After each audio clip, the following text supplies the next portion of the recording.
What's good, everybody? I'm BPC, and welcome to Competitive Origins MMA. Well, Israel, the Last Stylebender Adesanya, is set to face off against Jan Blachowicz at UFC 259 for the light heavyweight championship of the world. But this hasn't stopped other fighters from calling out Izzy.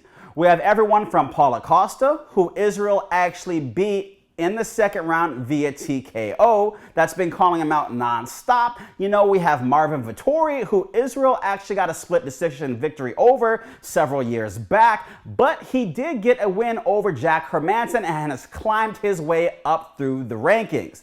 And then you have Uriah Primetime Hall, who actually has a fight with Chris Weidman coming up on February 13th, which was actually rescheduled to April 24th due to Chris Weidman testing positive for COVID-19. Now, Chris Weidman is also on the list of individuals that are calling out Israel Adesanya. You know, he basically pointed out that he could beat a striker like he did with Anderson Silva, that they're basically the same, only exception being that Anderson Silva has a black belt in jiu-jitsu. So that was his call out against Izzy, but you know, I don't think Izzy's just going to fall for it. I think there's a lot of other fighters he's going to take before he takes on Chris Weidman. Now, as far as Uriah Hall is concerned, you know, he had called out Israel Adesanya previously, you know, and it kind of fell on deaf ears.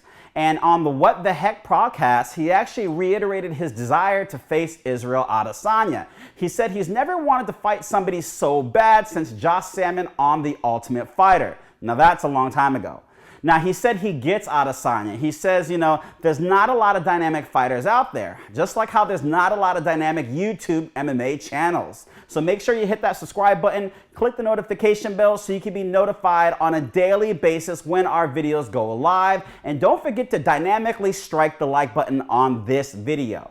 Now, he said that, you know, as far as the dynamic strikers go, there are a couple left, but like I said, not a lot of them. But, you know, the ones that there are out there, they don't typically win much. You know, they're all about flashy rather than getting the win.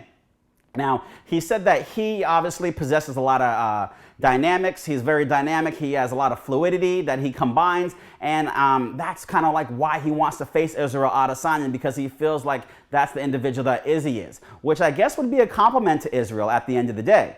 Now, obviously, he doesn't feel that this fight's going to come to fruition anytime soon, even though he would love it to happen. He'd even say he'd fight Adesanya if it wasn't for the title. You know, he doesn't matter. He says, with the belt, without the belt, but at the end of the day, we know he wants the belt.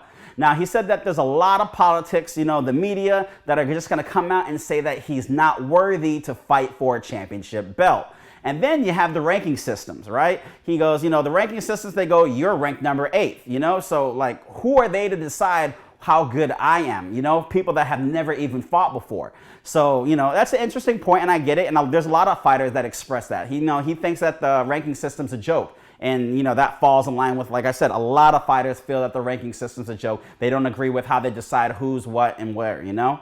But he is coming off a 3-fight win streak, so he's doing pretty good for himself. He did get a 4th round TKO over the legend Anderson Silva. Now, obviously, Anderson Silva is 44 years old, and this fight did come way too late. There had been talks about this fight a long time ago. They were actually supposed to fight, and then Anderson had to pull out and have emergency surgery. But, you know, that was also kind of late as well. It would have been nice to see Anderson way back in his prime face off against Uriah Hall. A little bit more of an even matchup to see how these two would face off at. You know, I'd probably say Anderson would have got the win, but, you know, at a 44-year-old Anderson Silva just couldn't get it done over, you know, a much younger Uriah Hall. With that being said, though, go into the comment section below. Let me know how you think these two would match up, and do you actually see this fight ever taking place? I do think it would be an interesting fight if we're going to get these two dynamic fighters in the octagon and showing off their skills. But one thing I want to point out is that, you know, Uriah Hall had some difficulties with Anderson Silva, a 44-year-old Anderson Silva, who basically limited Uriah Hall's output, you know, through the first couple of rounds. And this is why Dana White criticized Uriah Hall.